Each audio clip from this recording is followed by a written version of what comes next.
In the heart of the whispering woods lived Oloro, the oldest and wisest owl the forest had ever known.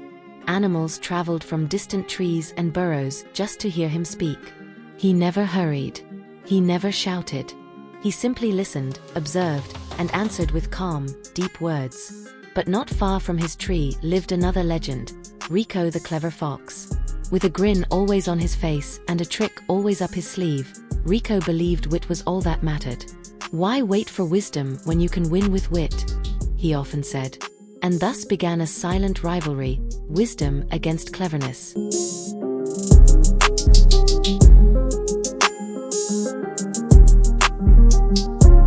One sunny morning, Rico saw a squirrel gathering berries. He leapt in, gasping, "Bear! A bear is coming!" The poor squirrel dropped his basket and ran. Rico chuckled, too easy, and snacked away. Animals nearby laughed. Even Mila, the young bunny, smiled, amazed by his quick thinking. But from high above, Oloro saw everything. He didn't speak. Not yet.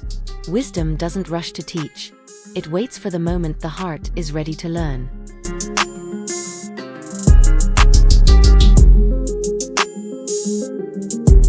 A mysterious golden apple had grown on the oldest tree in the forest. The squirrel, the deer, and the rabbit all claimed it. Arguments turned to shouts. "Let Oloro decide," some cried. "No, Rico's quicker," said others. The forest council declared, "Let both decide. We will choose whose judgment is wiser." Mila, curious and caught in between her two heroes, watched with wide eyes. It was now wisdom versus cleverness, before the entire forest.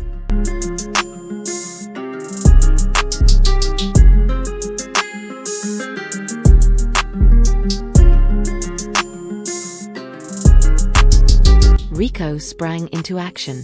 Who saw the apple first? Who touched it? He took quick answers and scribbled them down. "Done in half a day," he announced proudly. Meanwhile, Oloro spoke with the wind. He studied the tree's roots, the tracks near it, and the shadow of its branches. He asked no questions for hours. Then, at night, he whispered to the stars. Mila asked him, "Why so slow?" Oloro replied softly, "Some answers grow in silence."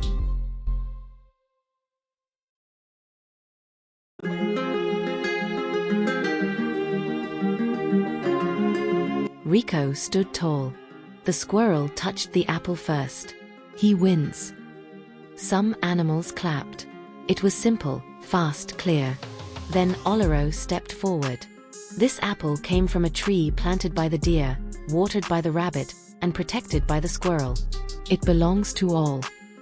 Silence filled the air. Then a cheer like no other.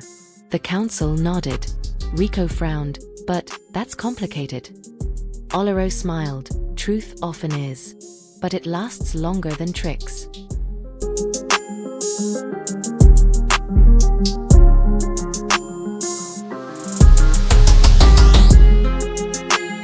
Angry, Rico went back to his old ways.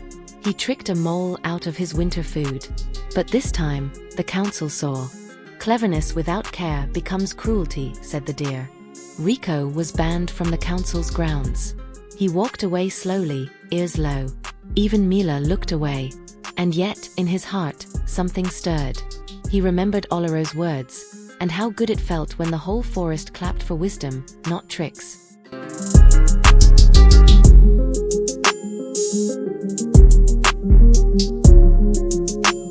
Under the silver sky, Rico sat beside a river. "I fooled others, but I fooled myself the most." He remembered Mila's smile when Oloro spoke, the way the forest glowed with truth. The next morning he returned, not with a grin, but with a question. "Oloro, can cleverness become wisdom?"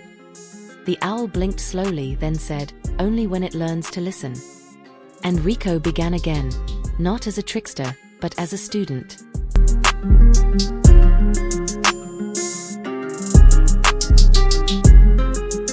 Seasons changed. Rico, once the fox of tricks, now spoke of fairness and truth. He still smiled, still joked, but he never lied. Oloro perched beside him, proud and quiet. Mila had grown wiser too, leading young animals to learn from both. A clever mind can shine, she told them, but only a wise heart can light the way. And in the forest of whispers, laughter and learning walked hand in hand. Glowing star moral of the story: cleverness may take you ahead, but only wisdom can guide you right.